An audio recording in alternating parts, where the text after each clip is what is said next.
الحمد لله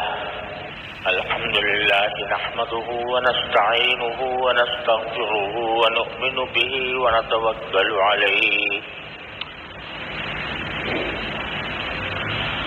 ونعوذ بالله من شرور أنفسنا ومن سيئات أعمالنا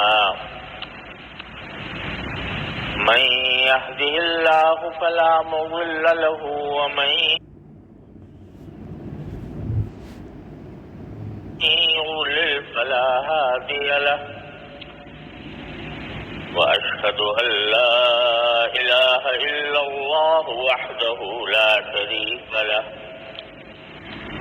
وأشهد أن سيدنا ومولانا محمدا عبده ورسوله صلى الله تعالى عليه وعلى آله وأصحابه وبارك وسلم تسليما كثيرا أما بعد فأعوذ بالله من الشيطان الرجيم بسم الله الرحمن الرحيم يا أيها الذين آمنوا اجتنبوا كثيرا من الظن فإن بعض الظن إثم ولا تجسسوا ولا يغتب بعضكم بعضا أيحب أحدكم أن يأكل لحم أخيه فكرهتموه آمنت بالله صدق الله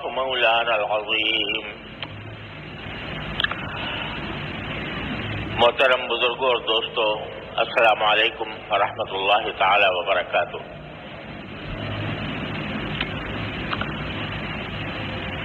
یہ پچھلے کافی دنوں سے میں سورہ حجرات کی کچھ آیتوں کی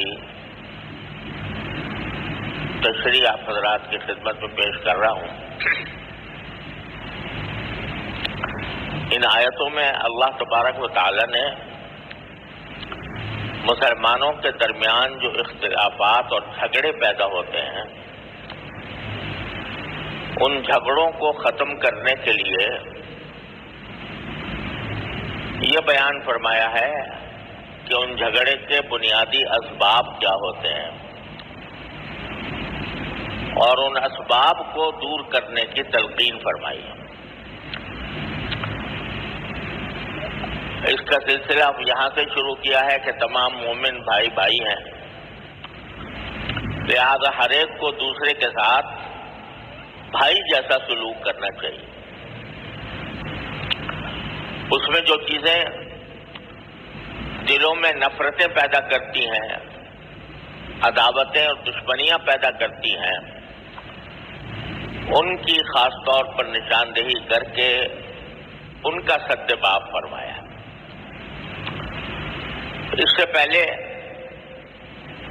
یہ ذکر آ چکا ہے کہ قرآن کریم نے ایک دوسرے کا مذاق اڑانے سے منع کیا ہے،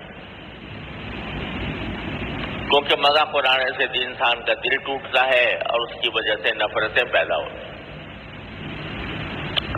اسی طرح تانے دینے سے منع کیا ہے، لا تلمزوا انفسکم، ایک دوسرے کو تانے نہ دیا کرو. اسی طرح کسی کو برے نام سے یاد کرنا، برے لقب سے، اس کا اچھا خاصا نام ہے، آپ نے اس کو بگاڑ کر ایسا کر دیا کہ جو اس کے لیے دل شکنی کا باعث ہے، اس کا دل اسے ٹوٹتا ہے، تو اس کو منع فرمایا.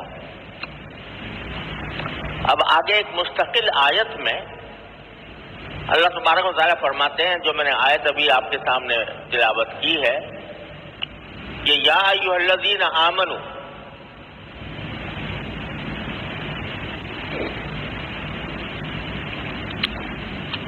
اجتنبوا کثیرا من الظن، اے ایمان والو بہت سے گمان کرنے سے بچو. جس کی وجہ آگے بیان فرمائی، ان بعض الظن اثم، کہ بعض گمان ایسے ہوتے ہیں جو گناہ ہوتے ہیں.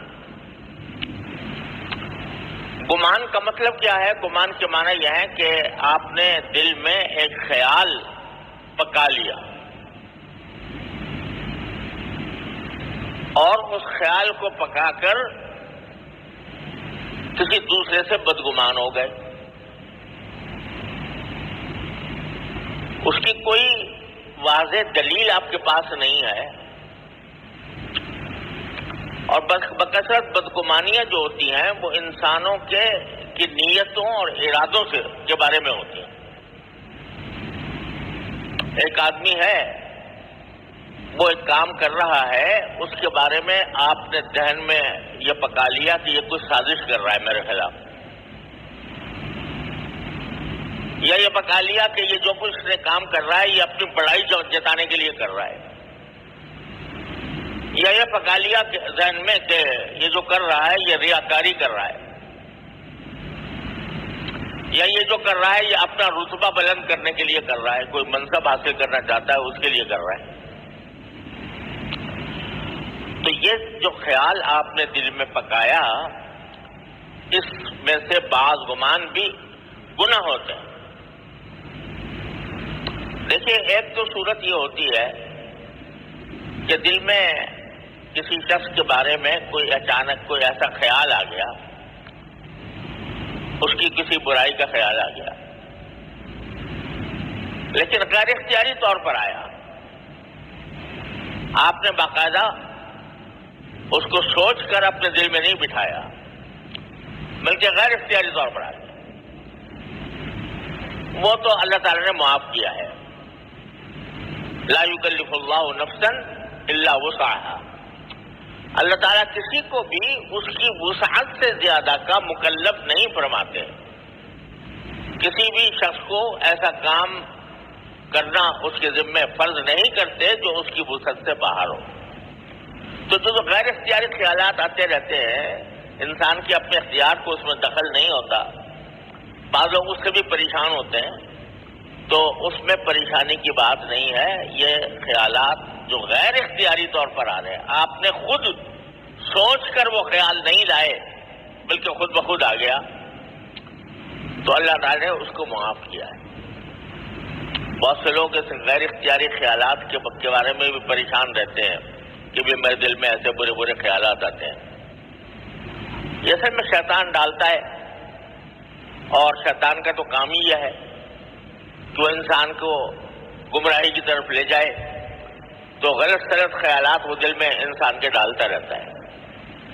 لیکن قرآن کریم کی ایک آیت نے بڑی زبردست تسلی دی ہے مسلمانوں کو. وہ فرمایا قرآن کریم نے کہ انما النجوى من الشیطان لیحزن الذین آمنوا ولیس بضارهم شیئا. کہ شیطان جو سرگوشی کرتا ہے، سرگوشی کرنے کا معنی یہی ہے، شیطان ڈالتا ہے دل میں خیال، آپ اپنی طرف سے نہیں لائے، سوچ کر نہیں لائے، شیطان نے دل میں خیال ڈال دیا، تو اس کو قرآن نے تعبیر فرمایا ہے شیطان کی سرگوشی کرنے سے. سرگوشی کا معنی ہے کسی کو کان میں کوئی چپکے سے بات کہہ دینا. تو فرمایا قرآن کریم نے کہ شیطان جو ہے یہ کیا کرتا ہے، یہ سرگوشی کرتا ہے، اور سرگوشی کر کے برے خیالات دل میں لے آتا ہے. لیس بضارهم شیئا. وہاں وہ کیوں کرتا ہے، یہ کام کیوں کرتا ہے، لیحزن الذین آمنوا، تاکہ ایمان والوں کو غمگین کرے. اب دیکھو، بہت سے لوگ ملتے ہیں، وہ بکثرت اس بات کا ذکر کرتے ہیں بھائی ہمیں وسوسے بہت آتے ہیں. کبھی اللہ کہتے ہیں ایسے ایسے وسوسے آتے ہیں کہ اپنے اوپر شبہ ہوتا ہے کہ ہم کافر تو نہیں ہو گئے، اللہ بچائے. اللہ تعالیٰ کے بارے میں وسوسے آ جاتے ہیں، اللہ تعالیٰ معاف کرے. انبیاء کرام کے بارے میں آ جاتے ہیں، صحابہ کرام کے بارے میں آ جاتے ہیں، خود ایمان کے بارے میں آ جاتے ہیں. یہ غیر اختیاری وسوسے. تو یہ جو غیر اختیاری وسوسے آتے ہیں اس سے پریشان ہوتے ہیں لوگ کہ بھئی کیا کروں میں تو کہیں کافر تو نہیں ہو گیا، میں کوئی اللہ کے ہاں مردود تو نہیں ہو گیا، ایسے خیالات میرے دل میں آ رہے ہیں، نماز میں آ جاتے ہیں، سجدے کے اندر آ جاتے ہیں. تو قرآن نے کتنی تسلی کے ساتھ فرمایا کہ انما النجوى من الشیطان لیحزن الذین آمنوا. یہ شیطان کی جو سرگوشی ہوتی ہے، تمہارے دل میں برے برے وسوسے آتے ہیں، یہ سب شیطان ڈالتا ہے. اس لیے ڈالتا ہے کہ تاکہ تمہیں غمگین کرے، تمہیں غم میں مبتلا کرے. اس کا کام تو یہ ہے نا کہ انسان کو تکلیف پہنچائے کسی نہ کسی طرح. تو یہ وسوسے ڈال کر وہ انسان کو غمگین کرتا ہے. وَلَيْسَ بِضَارِّهِمْ شَيْئًا. اور قرآن نے بڑے واضح لفظوں میں فرما دیا کہ مومنوں کے دل میں جو یہ وسوسے شیطان ڈالتا ہے، اس سے ان کو ایک حبہ نقصان نہیں پہنچتا. لَيْسَ بِضَارِّهِمْ شَيْئًا إِلَّا بِإِذْنِ اللَّهِ. تو یہ جو غیر اختیاری خیالات ہیں، اس سے پریشان نہیں ہونا چاہیے کبھی بھی. ایک صحابی تھے، انہوں نے نبی کریم صلی اللہ علیہ وسلم سے عرض کیا کہ یا رسول اللہ، جل کر کوئلہ ہو جاؤں، بڑا پریشان ہوں کہ دل میں ایسے ایسے خیالات آتے ہیں، وہ مجھے زیادہ پسند ہے. ان خیالات کو زبان سے یہ کہہ رہے ہو نا، یہ کیوں زبان سے نکالنا، ان خیالات کو زبان سے نکالنا مجھے ایمان بیٹھا ہوا ہے دل میں، کوئلہ بن جانے سے تمہیں زبان پر برا لگتا ہے، جانے کی اجازت نہیں دیتا. اللہ تعالیٰ کے بارے میں آ جاتے ہیں، تقدیر کے بارے میں آ جاتے ہیں. وہ آپ کے پریشان تمہیں بے شک کر رہا ہے، تو اس پریشان کرنے کا علاج کیا ہے؟ اگر میں زبان سے نکالنا چاہوں تو میں زبان سے نکال نہیں سکتا. میں اپنے آپ کا کوئلہ بن جانا، دھیان ہی نہ جل کر کوئلہ ہو جانا، اس سے پریشان بھی نہ ہو بنسبت اس بات کے کہ میں وہ پریشان ہو گئے اتنا ہی وہ اور آئے گا. ایسے خیالات آتے ہیں کہ یہ تو اچھا مجھے مشغلہ ہٹا دیا. رسول کریم رحمۃ اللہ العالمین صلی اللہ علیہ وسلم نے جواب میں فرمایا کہ ذاک صریح الایمان. ارے یہ تو تمہارے ایمان کی کھلی علامت ہے کہ تم مومن ہو، کیونکہ وسوسے شیطان ایمان والوں ہی کے دل میں ڈالتا ہے. اور اس کو ہمارے بزرگوں نے تعبیر اس طرح کیا کہ چور اسی گھر میں آتا ہے جہاں کچھ مال ہو. اگر مال ہی نہیں ہے گھر میں اور بالکل خالی پڑا ہوا ہے گھر، تو چور کیوں آئے گا اس میں؟ چور تو وہیں آئے گا جہاں کچھ مال ہوگا. تو جب ایمان کا مال ہوتا ہے دل میں بندے کے، تو یہ چور اسی وقت آتا ہے اور چاہتا ہے کہ اس مال کو کے اوپر ڈاکہ ڈالوں. تو یہ جو ڈاکہ ڈال رہا ہے تمہارے ایمان کے اوپر دل میں وسوسہ پیدا کر کے، تو یہ تو تمہارے ایمان کی علامت ہے، مومن ہونے کی علامت ہے، گھبرانے کی بات نہیں ہے. کہ تم خود کہہ رہے ہو کہ یہ الفاظ میں زبان پر لا نہیں سکتا، کیونکہ اگر میں کوئلہ بن جاؤں، جل کر کوئلہ ہو جاؤں، وہ مجھے زیادہ پسند ہے بس بات کے کہ اس بات کو میں زبان پر لاؤں. یہ کہہ رہے ہو نا، یہ کیوں کہہ رہے ہو؟ اس واسطے کہ ایمان دل میں جاگزین ہے، ایمان بیٹھا ہوا ہے دل میں. وہ اس وجہ سے تمہیں زبان پر لانے کی اجازت نہیں دیتا. ہاں وہ آپ کے پریشان تمہیں بے شک کر رہا ہے، تو اس پریشان کرنے کا علاج کیا ہے کہ اس کو دھتکار دو، لا حول ولا قوت الا باللہ العلی العظیم کہہ کر اس کو ختم کر دو. اس کی طرف دھیان ہی نہ کرو، اس سے پریشان بھی نہ ہو. جتنے پریشان ہوگے اتنا ہی وہ اور آئے گا کہ یہ تو اچھا مجھے مشغلہ ہاتھ آ گیا، یہ پریشان ہوتا ہے تو لاؤ بھائی اور خیال ڈالوں گا. اور اگر تم پریشان نہ ہو اور یہ سوچو اللہ کا شکر ہے مجھے یہ میرے ایمان کی علامت ہے، رسول کریم صلی اللہ علیہ وسلم نے ارشاد فرما دیا، گواہی دے دی، قرآن نے کہہ دیا کہ تمہیں کچھ نقصان نہیں پہنچائے گا. تو پھر جب یہ تصور کر کے آدمی اس کو دھتکار دے گا تو وہ شیطان ہے بڑا کمزور. ہم لوگ سمجھتے ہیں کہ بہت زبردست قوت ہے اس کی اور بہت زبردست طاقت ہے. تو یہ اس شیطان جو ہے ایسا ہے جیسا کمینہ آدمی ہوتا ہے نا، تو کمینہ جو ہوتا ہے جو اس کے سامنے دب جائے اس پر شیر ہو جاتا ہے، اور اگر کوئی ڈٹ جائے تو بگڑ جاتا ہے۔ تو شیطان کا معاملہ بھی یہی ہے، ان کید الشیطان کان ضعیفا، قرآن کہتا ہے شیطان کا جو مکر ہے وہ بہت کمزور ہے، ڈرا نہ کرو اس سے بہت زیادہ، صرف اس وقت یہ تمہیں تکلیف پہنچائے گا جب تم اس کے آگے اس کے فرما بردار بن جاؤ گے یا اس کے آگے جھک جاؤ گے تو تمہیں پریشان کرے گا اور پتہ نہیں کہاں لے جائے گا۔ لیکن اگر ایک مرتبہ ڈٹ گئے کہ یہ دل میں کچھ بھی وسوسہ ڈالا کرے کچھ نہیں ہوگا میرا، تو وہ بھاگ جائے گا۔ تو یہ جو غیر اختیاری خیالات ہوتے ہیں اس کے اوپر شریعت نے کوئی پابندی نہیں لگائی، اور نہ اس کے اوپر کوئی داروگیر ہے۔ آخرت میں یہ سوال نہیں ہوگا کہ تمہیں فلاں وقت میں یہ خیال کیوں آیا تھا، اس پر کوئی داروگیر نہیں ہوگی انشاءاللہ، لہذا اس سے تو پریشان ہونے کی ضرورت نہیں۔ لیکن اپنے اختیار سے کوئی بدگمانی پیدا کرنا کسی انسان کے بارے میں، حتی الامکان کوشش کرنی چاہیے کہ جو مسلمان بھائی ہے اس کے کام کو کوئی اس کی صحیح تشریح، اس کا صحیح محمل دل میں ڈالو۔ ظنوا بالمؤمنین خیرا، صاحب ایمان لوگوں کے بارے میں گمان اچھا کیا کرو،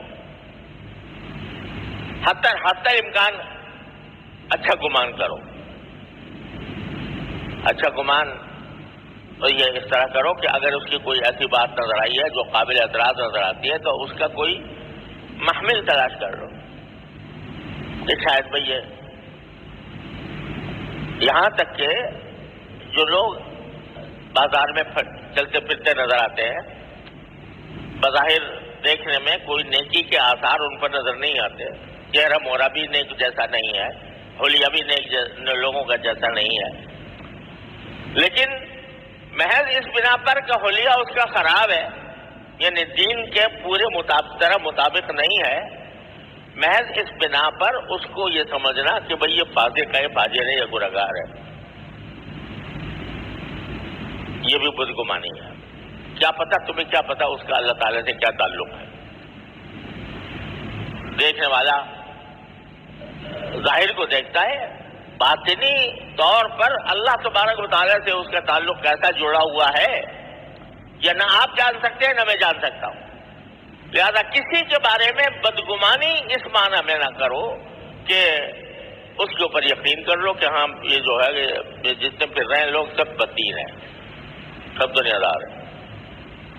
یہ دماغ سے یہ خیال نکالو، اور اس خیال کو نکالنے کے نتیجے میں کسی کی تحقیر نہ کرو، کسی کو حقیر نہ سمجھو، کسی کے ساتھ کوئی ایسا معاملہ نہ کرو کہ جو اس کی تذلیل کے اوپر مشتمل ہو۔ اسی طرح آپ ایک آدمی ایک کام کر رہا ہے، آپ نے اپنی طرف سے اس کا ایک مقصد گھڑ لیا، بھائی یہ تو اس لیے کر رہا ہے تاکہ اپنا کوئی فائدہ حاصل کرے، دنیا میں فائدہ حاصل کرے، تو یہ آدمی جو ہے نا وہ بحث کر رہا ہے تو کوئی یہ بدگمانی کرے کہ یہ تو اپنی شہرت چاہتا ہے اس وجہ سے کر رہا ہے۔ کوئی بھی بدگمانی کسی دوسرے مسلمان کے بارے میں یہ جائز نہیں۔ ان بعض الظن اثم، بعض گمان ایسے ہوتے ہیں جو گناہ ہوتے ہیں۔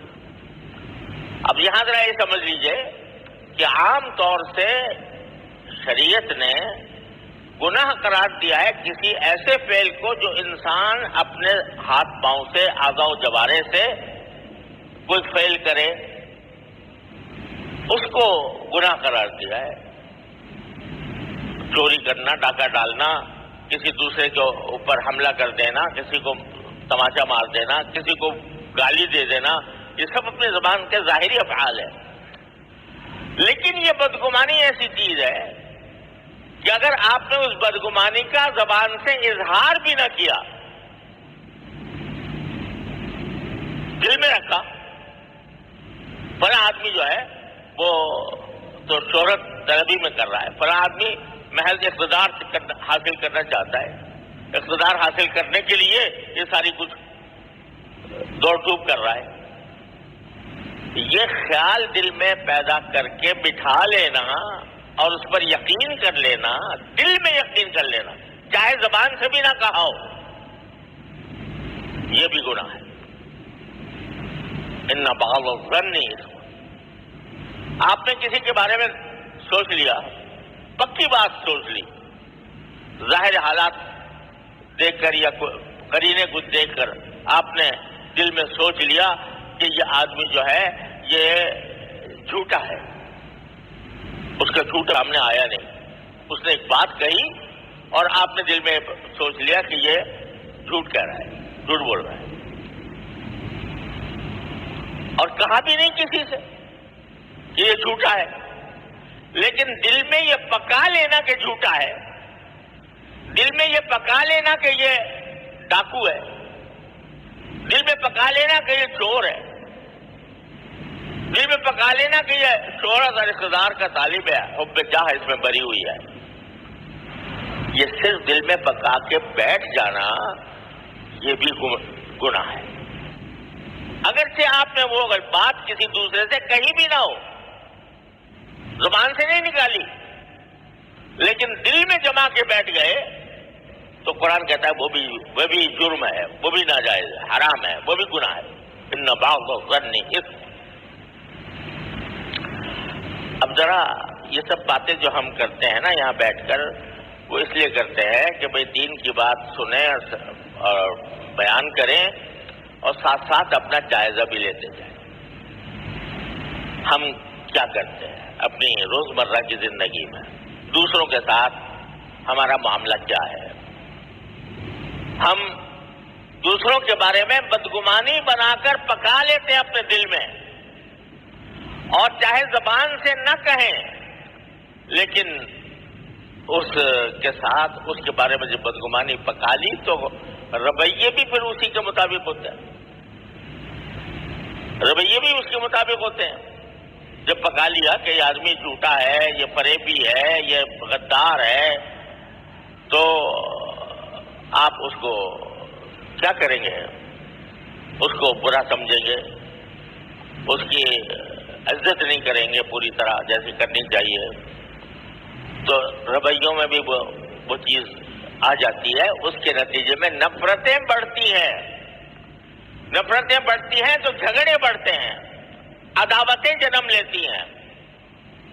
معاشرے کے اندر دیکھ لو، سب چاروں طرف نظر دوڑا کر ہر ایک اپنا جائزہ لے کر دیکھ لے کہ ہم کتنے مبتلا ہیں اس بات میں۔ میں نے اپنے والد ماجد قدس اللہ تعالیٰ سرہ، اللہ تعالیٰ ان کے درجات بلند فرض مولانا مفتی احمد شفیع صاحب قدس اللہ تعالیٰ سرہ، ان سے اپنے ایک استاد کے بارے میں سنا، حضرت والد صاحب رحمۃ اللہ کے استاد تھے اور دارالعلوم کے مفتی اعظم تھے، دارالعلوم دیوبند کے حضرت مولانا مفتی عزیز الرحمان صاحب، ساری زندگی فتویٰ لکھنے میں گزری، اور ان کے جو فتاوی ہیں وہ اب 10-15 جلدوں میں شائع ہوئے ہیں، وہ بھی ان کے سارے لکھے ہوئے فتاوی کا 1/3 حصہ ہوگا، ساری زندگی اس میں گزاری۔ حضرت والد صاحب کے استاد تھے، تو ان کا ایک تو واقعہ اب حضرت والد صاحب یہ بیان فرمایا کرتے تھے کہ تھے تو اتنے بڑے مفتی، لیکن جب گھر سے نکلتے تھے دارالعلوم جانے کے لیے تو راستے میں کچھ گھر پڑتے تھے جس میں کچھ بیوائیں رہتی تھی، تو ہر ایک بیوہ کے پاس جاتے پہلے اور کہتے بیوی تمہیں کوئی سودا منگوانا ہو تو مجھے بتا دو، میں وہ سودا لے آؤں تمہارا، اور اگر ایک سے زیادہ ہیں تو کسی نے کہا جی آپ میرے لیے لوکی لے آئیے گا، کسی نے کہا ہرا دھنیا لے آئیے گا، کسی نے کہا مرچیں لے آئیے گا۔ اب ہر ایک کا یاد بھی رکھتے تھے کہ اس کے لیے یہ لانا ہے، اس کے لیے اس کے لانا، لا کر بازار سے لا کر اور گھروں میں پہلے پہنچاتے وہ اس کو۔ بعض اوقات یہ بھی ہوتا کہ بیوی وہ جو عورت ہے وہ کہتی کہ مولانا میں نے تو، مولوی صاحب کہتے تھے، وہاں مولانا کا رواج نہیں تھا، مولوی صاحب میں نے تو آپ سے کہا تھا کہ مجھے ترئی لا دینا، آپ لوکی لے آئے، مطلب جو چیز میں نے کہی تھی وہ تو لائی نہیں، آپ کچھ دوسری لے آئے۔ اچھا بی بی کوئی غلطی ہو گئی، معاف کرنا، میں اب جا کے بدل کے دوسری لے آتا ہوں۔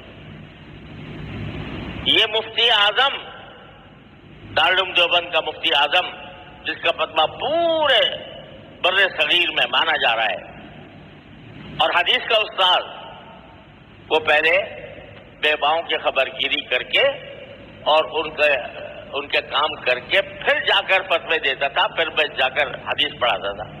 ایک تو یہ بات تو میں نے ضمنی یاد آ گئی، لیکن جو سنانا چاہ رہا تھا، حضرت والد صاحب فرماتے تھے کہ کبھی کسی شخص کے کوئی بات کرتا تو اس بات کی بالکلیہ تردید کرنے کے بجائے اس کی کچھ تعبیر کر لیتے تھے۔